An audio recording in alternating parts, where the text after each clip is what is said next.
Mannheim. Today is Wednesday, January 16. It is a cycle day C. On this day in history, the Space Shuttle Columbia takes off for mission STS-107, which would be its final one. Sadly, the Space Shuttle Columbia disintegrated 16 days later on the re-entry.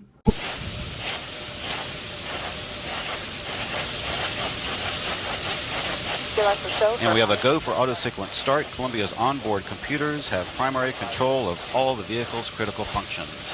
T-minus 20 seconds and counting. 15 seconds. 11, 10, 9, 8, 7. We have a go for main engine start. 5, 4, 3, 2, 1.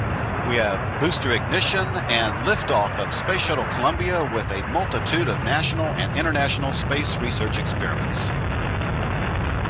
Houston now controlling the flight of Columbia, the international research mission finally underway. Roger, roll, Columbia. Columbia now rolling on to the proper azimuth for a 39-degree inclination to orbit. Shuttle in a heads-down, wings level position for the 8.5-minute ride to orbit. 30 seconds into the flight, the 3 liquid fuel main engines beginning to throttle back in a 3-step fashion to 72% of rated performance, reducing the stress on the shuttle as it breaks through the sound barrier.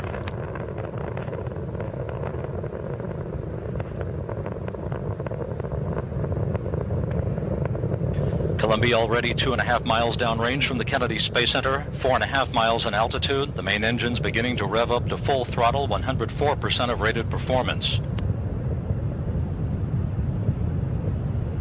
Columbia, you send your go at throttle up. Do you know what time it is? I sure do. It's our Spotlight Teacher Feature time. This week, we met up with Miss Bowers in the nurse's office.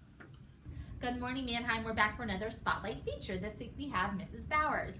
So Mrs. Bowers, my first question is, if you could have either lose all your money and valuables, or would you rather lose all the pictures you've ever taken? Wow.